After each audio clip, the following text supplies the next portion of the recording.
Ameriški predsednik Trump pa stopnjuje pritisk na različne države, naj s svojimi vojaškimi plovili sodelujejo pri varovanju Hormuške ožine, kjer Iran onemogoča promet in s tem dobavo nafte. Če se zaveznice ne bodo odzvale, bo to zelo slabo za prihodnost zveze NATO, je povedal Trump in dodal, da si bodo zapomnili tiste, ki ne bodo pomagali.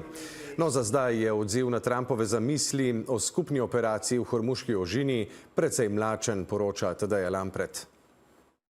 Predsednik Trump zadnje dni poudarja, da je Amerika v vojni z Iranom že zmagala in da so uničili iranske vojaške zmogljivosti, a vseeno želi pomoč pri varovanju Hormuške ožine. Remember, it only takes a couple of people to screw up the strait, a couple of terrorists. You don't need their military is defeated. But all you need is a few people dropping mines here and there. Skozi Hormuško ožino gre sicer petina svetovne nafte. Iransko oviranje prometa dviguje cene. Trump, ki se v napadih na Iran z večino zaveznic ni posvetoval, zdaj zahteva njihovo pomoč. Whether we get support or not, but I can say this when I said it to them.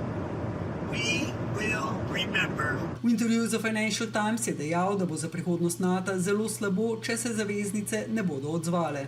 We're always there for NATO. We're helping them with Ukraine. As many instruments got a notion in between us. Doesn't affect us, but we've helped them. It'd be interesting to see what country wouldn't help us with a very small endeavor, which is just keeping the strait open. Analitiki opozarjajo, da varovanje Hormuške ožine ni tako nezapleteno in nenevarno, kot pravi Trump, kar je tudi eden od razlogov za mlačen odziv ameriških zaveznic. A pred dobro uro je Trump jasno ponovil, da pričakuje sodelovanje. Well, we want to know, do you have any minesweepers? Well, would rather not get involved, sir.